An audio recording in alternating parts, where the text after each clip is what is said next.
Good afternoon. It's Tuesday. I nearly got that wrong. It's Tuesday, the 29th of March, 2016, just after 1 o'clock. Welcome to UK Column News. I'm your host, Brian Gerrish. With me in the studio, Mike Robinson. Well, of course, it's been that long weekend, completely confused me over the days, but as promised, we are back online. Weather reports, well, we've got mixed bag. It's very dull and cold in Plymouth. Apparently the hail has just stopped in Holland. It's sunny in London, but very cold, the same in Norfolk, so changeable across the country. Hail Holland, apparently. Started off nice here, but it's not a bit poor, really. A bit poor. Okay, well, let's have a look at what's happening. We'll start off with Syria. Yeah, things heating up on Twitter because, of course, the Russian embassy and also the two Foreign Office Twitter accounts, which is UK Against Daesh and Foreign Office, well, they've been trading insults, I suppose you might say, over the last several months.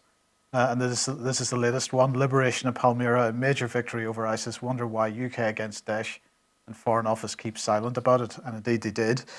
Most of the media were blowing up the damage that was done and understating the Russian and Syrian efforts to recover Palmyra, but The Guardian relatively balanced in their coverage of it. They're saying that antiques experts were watching nervously as the government troops moved into Palmyra, but that the damage they were surprised to see wasn't as bad as they initially thought. Of course, Palmyra fell to ISIS in May 2015. And if you remember, we saw those satellite images which seemed to show that they were able to clear the Temple of Bel in one night. So they seem to be pretty efficient for a ragtag band of terrorists as they're presented. Indeed. Yeah. But in the meantime, another Russian commander has put his head above the parapet. He has been previously unknown. This is Alexander Dvornikov, who is a colonel general, apparently. That might be a poor translation, I'm not sure. So he has given an interview to one of the Russian newspapers, and he was talking about the success of the Syrian campaign. And he was saying, I will not hide the fact that in Syria, there are divisions of our special forces. They carry out additional exploration projects for the Russian airstrikes, engage in guiding aircraft against targets in remote areas and undertake other specialist tasks. But he also made the point that, of course, in Syria, contrary to the Western media's presentation that it's a civil war, that similar tasks are undertaken by United States Special Forces and those of other coalition countries. And of course, Russia trying to keep the focus on ISIS and al-Nusra Front. There was this interview, I think this was on Friday in Deutsche Welle, and this is with another Russian deputy defense minister who was asked, Russia places great importance on military cooperation with people that they're working with. Who else are they working with? And he said, well, we're working first and foremost with our allies. That includes members of the Collective Security Treaty Organization, and that is the members of the CIS, the Russian states.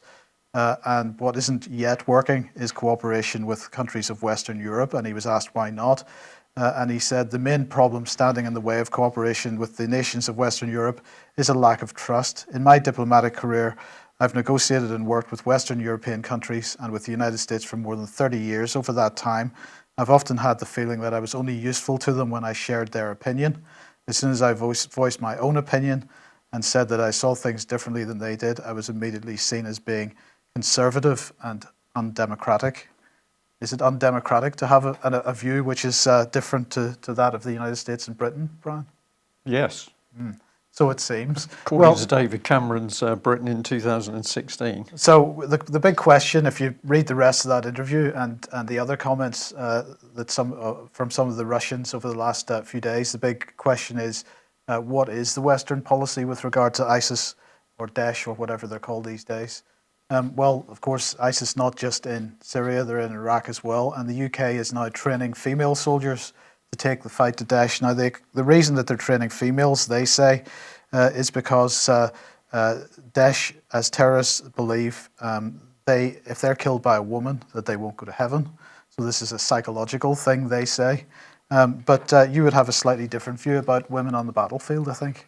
Well, it's very simple in that if you look at what's happened in UK, there's been a push to bring women onto the front line, and in general that has failed in every country that's done it. This may be a difficult issue for some ladies watching, but if you do the analysis on it, that every time women are brought to the fore in the military, it actually causes problems.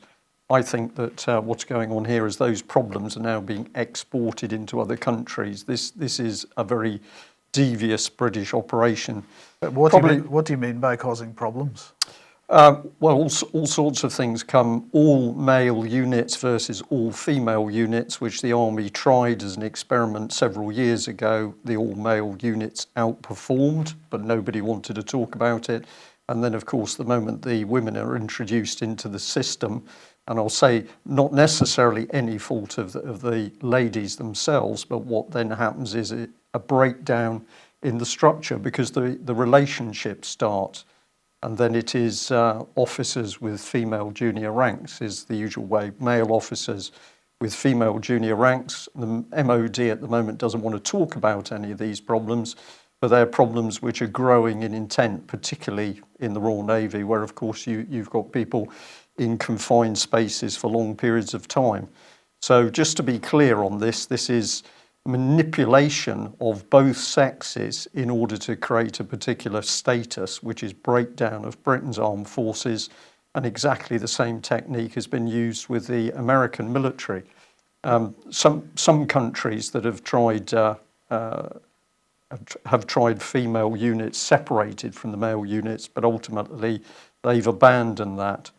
So in the case where you're pushing forward women to fight ISIS, in fact, you're potentially reducing the effectiveness of that fight? I would say so, but also what they're actually doing is pushing British values, these new British values, and they're now being pushed into other countries. This is exactly what BBC Media Action is about, is exporting the new British values into overseas countries. So whatever they're doing here, Mike, I would not trust what is being done by the British government.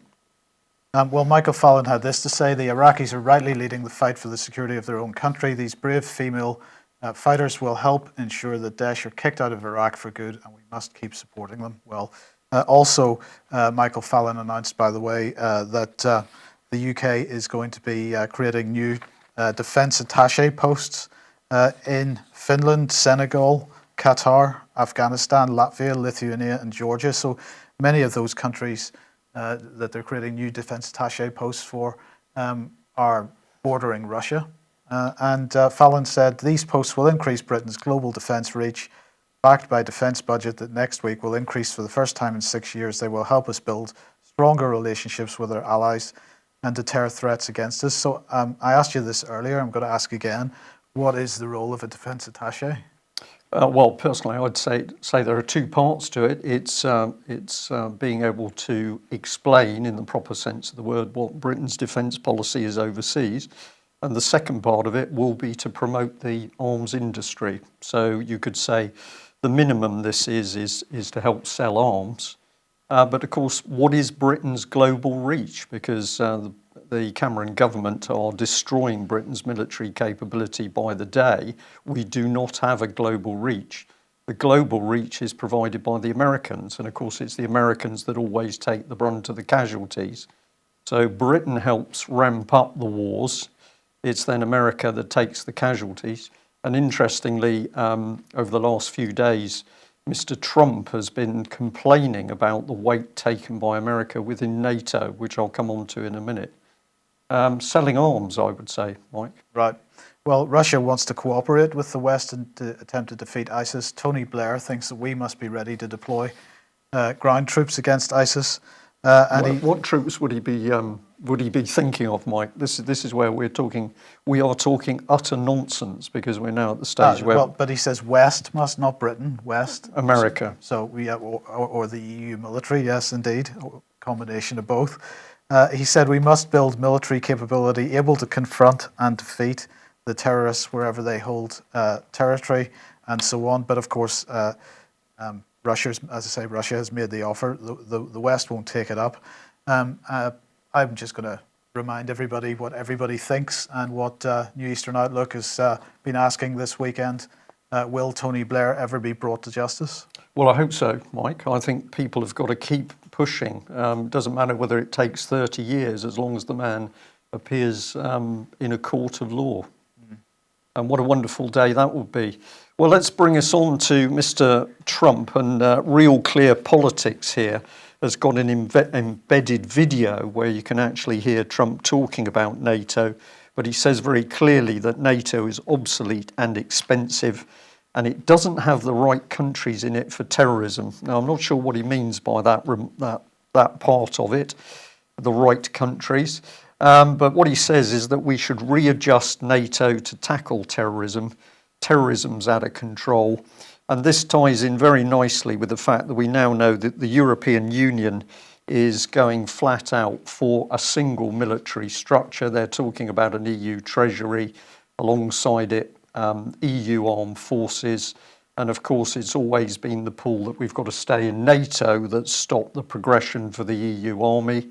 And here we are with the next step, which is going to be, let's start to tinker with the organisation of NATO, which will give the European Union exactly what it needs in order to start pushing forward the European military.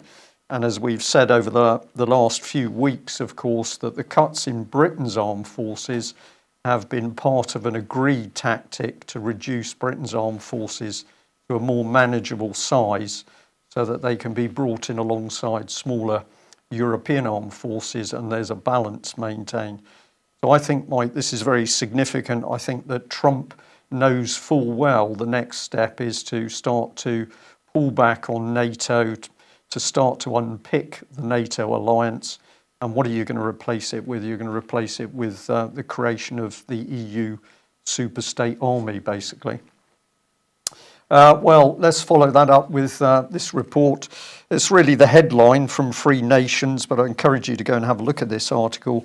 It's saying that the EU is a security catastrophe, and the key point here being made by a number of people, including the former head of MI6, is that because there is no security now throughout the EU, open border policy means that you cannot possibly protect your nation against a terrorist threat. So there it is, it's a security catastrophe, but of course created by the EU itself. And then we have people like Sir Peter Sutherland, who has been following UN policy to say that we've got to increase the migration of people in order to break down national identity. So it seems that with one hand they're creating the problem of movement of people, free access for terrorists, inverted commas, and then the open border policy finishes the treatment. Just before you move on, Alex, in the chat box there, interesting little comment. I see the EU army instead of NATO, with the US refocusing on China. Well, I think that would make sense. This is trilateral policy that we see coming in.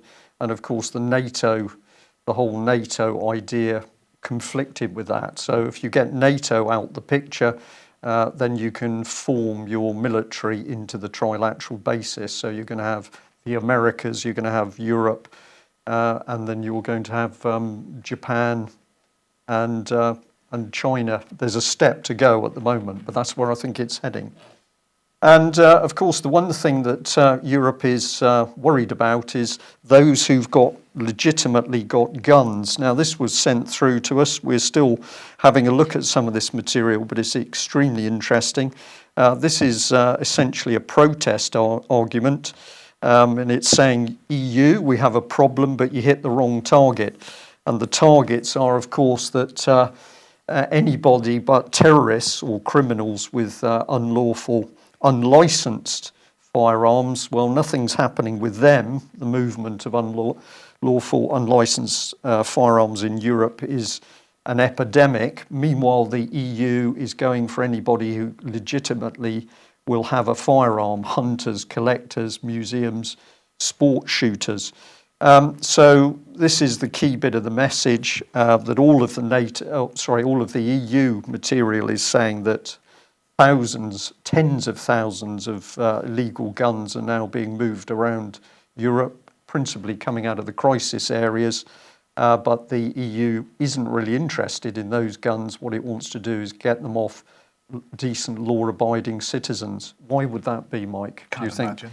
Do you think it's because the EU is increasingly worried about decent people standing up for themselves against corrupt criminal governments? So that must bring in the children, really. And of course, whilst the EU is doing nothing to stop terrorism, in fact, it's fomenting it, what have we been doing? Well, we've been targeting very young children with the PREVENT strategy, which in some cases has had very young children reduced to tears as they have been interrogated by the police and school staff as to whether they come from a sort of hostile family. But this is very interesting because the Mail is reporting that teachers have now got going through the union, the NUT, and they want to scrap the PREVENT strategy in schools because they say it's not safeguarding the children and it's making the children too scared to speak out. Now, what we were interested in is in the article itself, a spokesman for the Department for Education said it's highly disappointing to see the NUT taking this attitude towards the PREVENT duty, which is held up across Europe as being one of the best programs for identifying young people who could be at risk of radicalisation and extremism. Well, we gave the Department for Education a call and we asked them to provide the evidence to support this across Europe claim, and no reply, Mike. Hardly surprising. No, so you just make a claim that PREVENT is the best strategy across Europe. Absolutely no truth in it. It's just created out of fantasy land. So what else is coming? Well, we can often look to America to see what's going to come in next. And this is the New Yorker, and it's asking a really important question. Why are educators learning how to interrogate their students?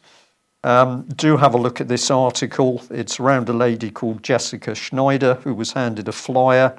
And what the flyer was talking about in Illinois was using the Reid technique literally to interrogate students.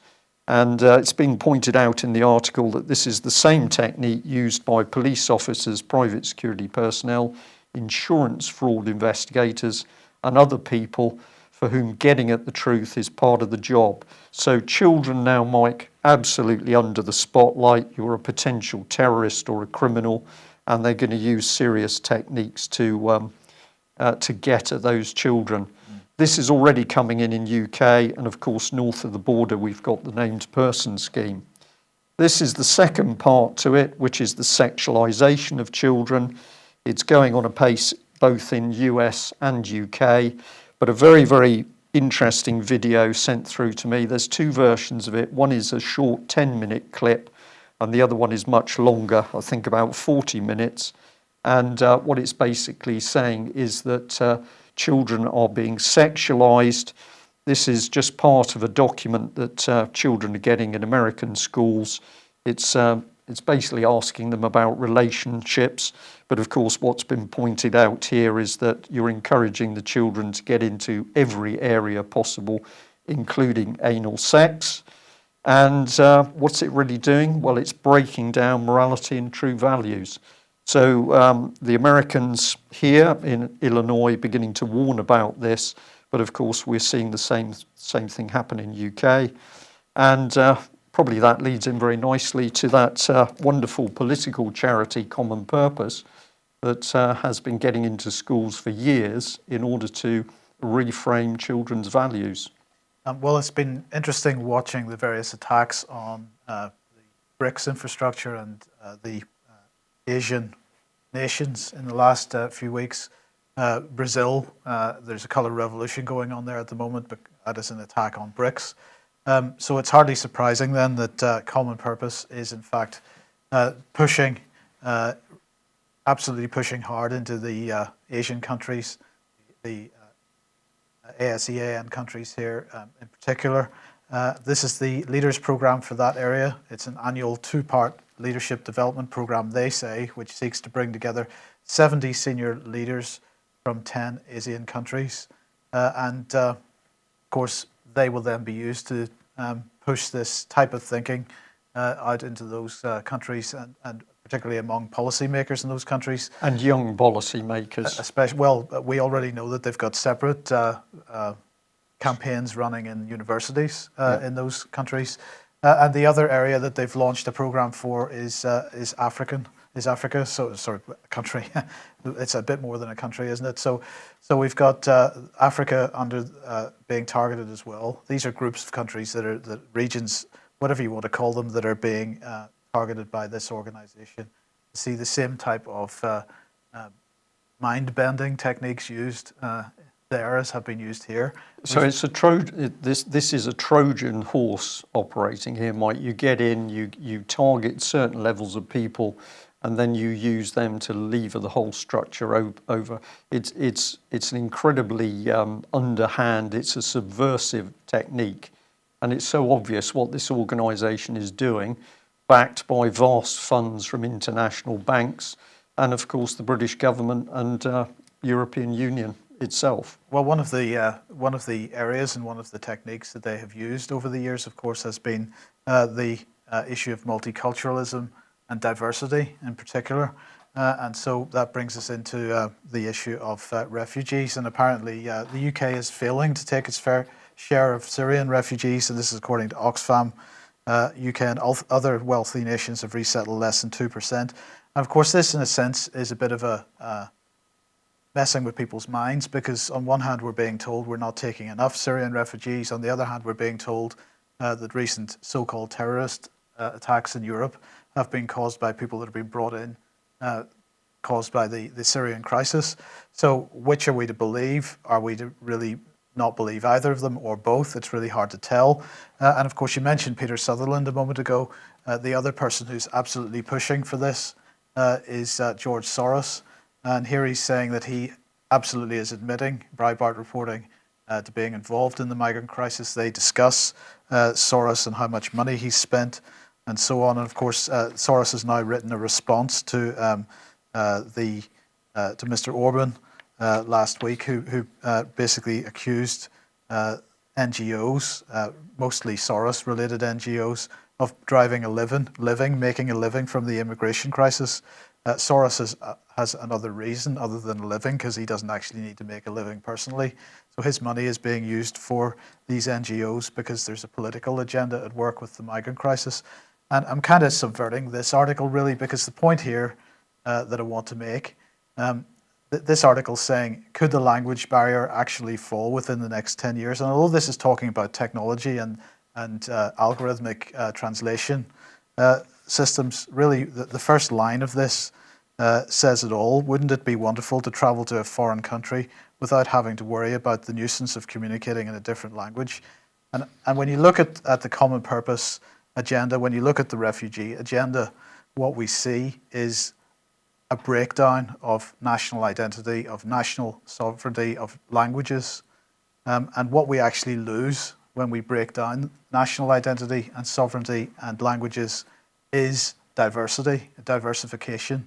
And we actually make humanity weaker by trying to merge people together in a way that they're not supposed to be merged together. If we want to celebrate other nations and other cultures, then we do that by supporting those nations and cultures. We don't support it by mashing everybody together and destroying those cultures and turning things into a mush. It's the lie again, Mike, isn't it? The lie from somebody like Common Purpose is that we celebrate diversity, but actually celebrating diversity is the breakdown, as you say. Absolutely. And what's it designed to do? It's to weaken people, it's not to strengthen them. I mean, just imagine going to every country in the world and all you can eat is a McDonald's burger. We're not far from it, are we? That is where we're heading. And Tower of Babel there, of course, and the European Central Building modelled on that very structure, presumably for a reason. But somebody else has been pointing out Soros, and we've got this very interesting organisation, which is Media Matters, and they're researching communications, and they're focusing in on Soros's efforts to control mainstream media. Now, they're picking up principally here on America, but nevertheless, this is a very interesting development that people are now focusing on Soros and saying, what is this man doing? Why is he being allowed to control mainstream media in such a way? I don't know a lot about this organisation, so I'd encourage our viewers and listeners to research themselves. My only comment is that they're saying in that first sentence that George Soros has spent an astounding $52 million building the Soros web, a vast array of corporations and associations. 52 million is sort of this loose change that Soros leaves on his bedside cabinet because he admits himself in Open Society to spending a minimum of $1.9 billion in order to set these networks up. So the article seems to be heading in the right direction. Who is this man? Why is he allowed to do what he's doing? And but the sums of money seem to me to be very small. Indeed. So if you're going to deal with the media, what do you need to do? Well, if the only reliable source of information is the media, of course you've got to destroy libraries, and that's exactly what's happening. And we've been talking about this for a long time, but this is the latest report covered by the BBC here. They've done some freedom of information requests, and they've discovered that 343 libraries closed last year. Out of those, 132 were mobile, 207 based in buildings. We're seeing this in Plymouth. We're seeing it everywhere. Plymouth are selling books off left, right, and centre almost every week. It seems like they've got a book sale in Plymouth Library. Another 111 library closures planned this year. And of course, if all that you're left with is the World Wide Web, which can be changed on a whim, and David Cameron's Conservative Party, of course, as we've pointed out before, have already changed their own history on their website, then we get to a situation very close to that envisaged by George Orwell, where the news can be changed retrospectively. And in the chat room, as we are speaking, people are talking about this, that you put a document up for translation, it's sucked onto the cloud. But of course, the moment it's electronic, things can be changed overnight, whereas books can't. But at least Plymouth's selling the books. They're not actually burning them in the streets, Mike. No, well, that's true. But of course, once a book goes into an individual's hands, it can't be shared. That's true. So, right, next, what have we got? Economy. This is Sagoma. This is an organisation I'd never heard of until today. They call themselves a special interest group of 45 urban authorities in the Northern Midlands and South Coast regions of England.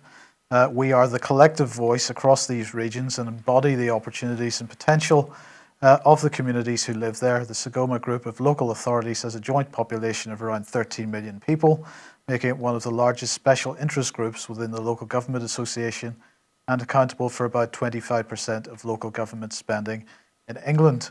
And they say that their aims are to represent the interests of their members within the Local Government Association, channel the views of our members to government, the LGA, government departments and other appropriate bodies, and provide a forum for discussion at the highest political level.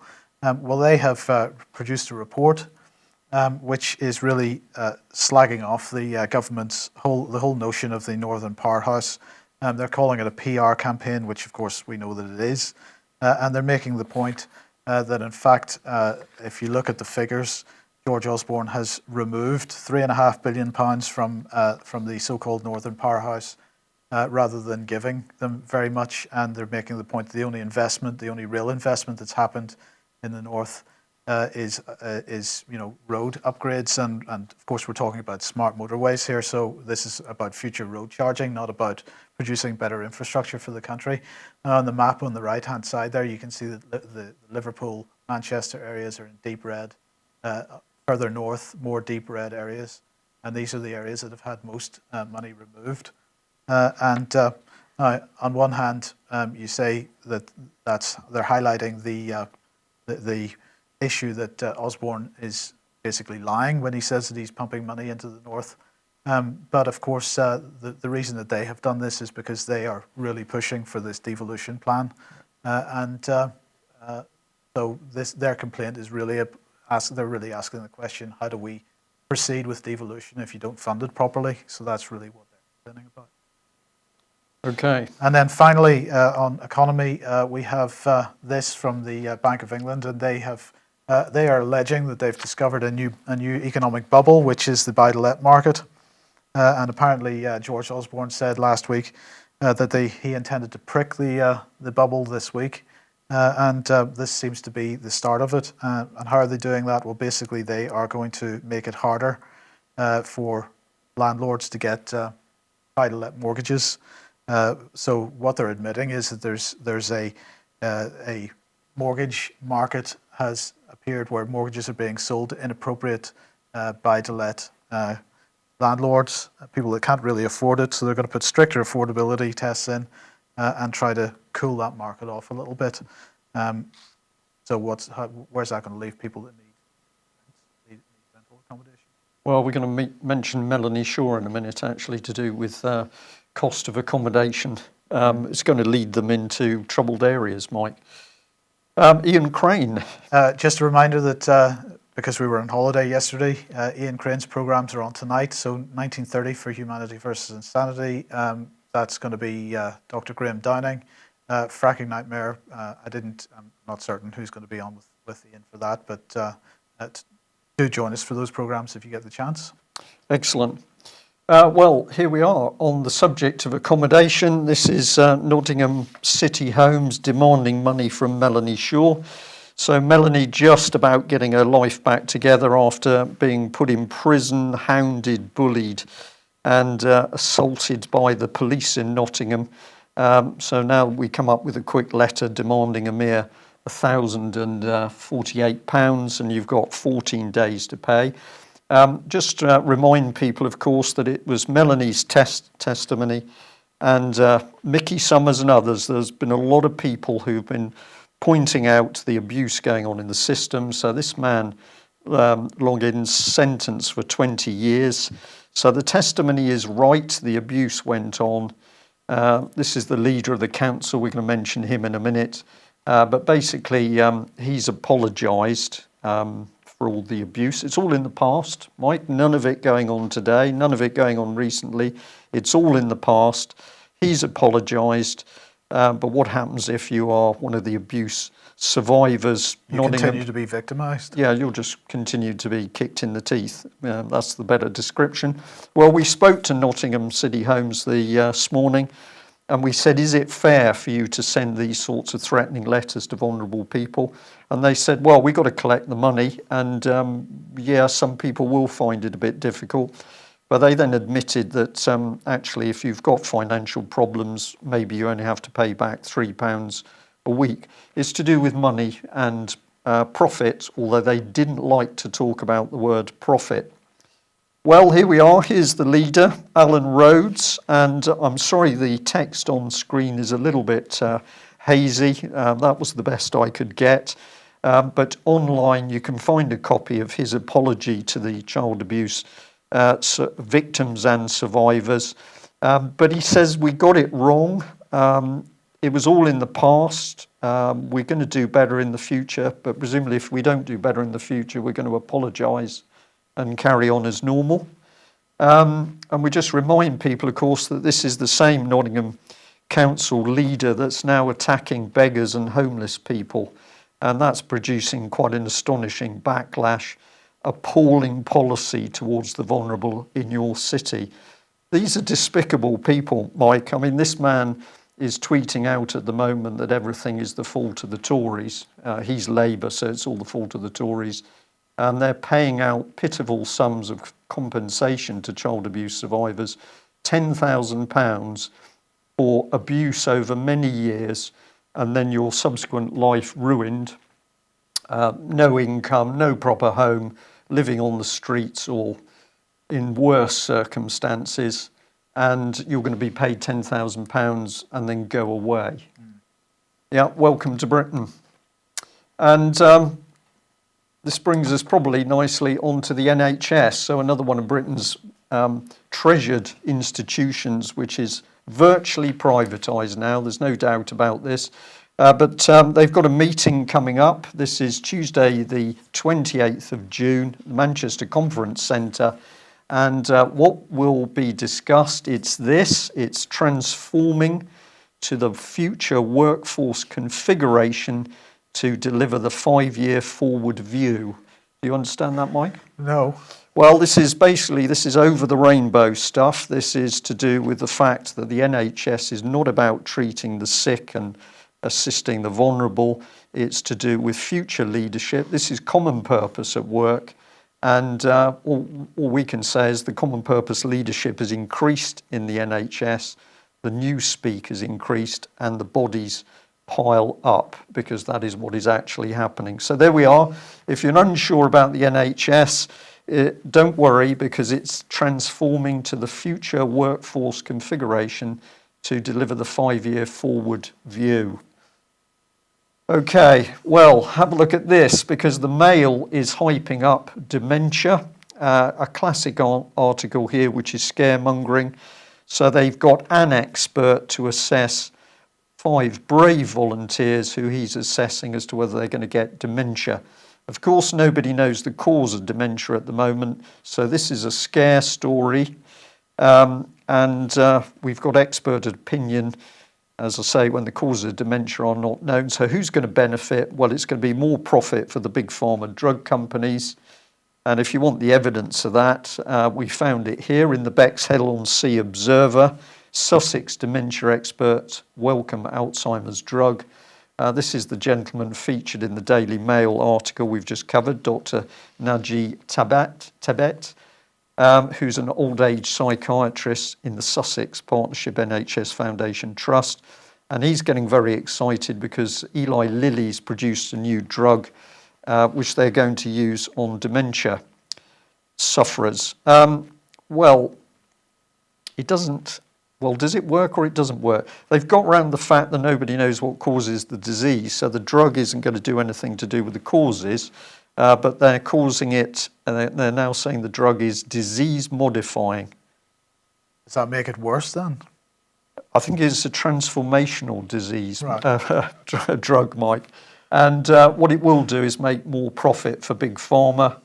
And let's not forget that David Cameron is so confident that he can ramp up dementia in this country that he set a target of some 2 million by 2050. This is a stepping stone. And of course, doctors are now being paid to diagnose dementia. And of course, they're being paid to prescribe those disease-modifying drugs. If you're worried about it, have a look at work done by Dr. Betty Martini and Corinne Gouget, who we featured last week. 2 very brave ladies who are pointing out damage to your brain as a result of everything from sweeteners to other additives and indeed some drugs. Yes, well, the Times here reporting rip-off prices stop cancer patients getting new drugs. They're saying patients will be denied cutting-edge medicines because drugs companies are overcharging the NHS. Instead of the head of the treatments watchdog has said that's nice, of course, nice, responsible for deciding which drugs people have access to. But of course, it's not just big pharma at work here, because there's also little pharma at work, and you do wonder. Well, I'm quite sure that big pharma is behind this ultimately, but this is the use of hedge funds in order to inflate the price of so-called generic drugs as well. So unfortunately, it hasn't gone very well for them. And despite the fact that they've tried to add several zeros onto the price of generic drugs, they haven't made any money. So this is Valand and also another organization called Pershing Square, 2 hedge funds. There's now a Senate inquiry into this. Well, these 2 companies, certainly Valand, looking like it's going to default on $30 billion of debt. Pershing Square not doing too well either. So perhaps this little strategy, because we know that Big Pharma has been complaining about the cost of the sort of low cost of generic drugs for a very long time, particularly in third world countries. This little strategy to ramp those prices up hasn't worked, it seems. Well, if that hasn't worked, the DES is working. We just remind you, of course, that David Cameron's government absolutely gloating that more people dying during the winter has brought in more money to the Treasury. So death is good for David Cameron's Tory government. At least he shares it around, Mike. It doesn't matter whether you're an overseas national. He's going to get you in unlawful wars, wherever it is, Syria, Libya, Afghanistan, and sharing it around a bit in UK. Of course, I'm not joking. We are talking fact here. David Cameron's Tory government boasting about the amount of money it can bring into the Treasury through particularly elderly people dying. What is emerging in UK? Well, we couldn't put it any better than this video, which we'd encourage you to go and have a look at. It's called Confronting Plastic Authority. And what is the story about? It's about this young gentleman dropping a cigarette butt, whereupon the black-suited private security people say you're going to have to pay an £80 fine. The thing is that this was all captured on video, has been analysed from the point of view of what is law. And if you get to the simple facts of it, we've got a private company using its agents to break the law, but they then stand there and brief the local police on what the law is. And it's quite a remarkable video clip because the male and the female officer here clearly are going to back up the private company, even though none of them know what the law is. This is a national disgrace that we have police constables on the street who have no idea what the law is. Well, I believe it's deliberate. It's much the same as doctors not doing any proper training on the body as they go through. It's simply prescribe this drug, look on the computer. We've now got police officers coming through training. They're deliberately making sure they're not taught the law. Of course, what's going to happen is that those very same police men and women are going to be caught in the trap themselves when the private bailiffs turn up at their homes. So there's a fantastic little video clip and encourage you to watch it. And it's the gentleman who reported so excellently at the start of the Bilderberg conference last year. If you haven't seen, in 2013, have a look at that clip.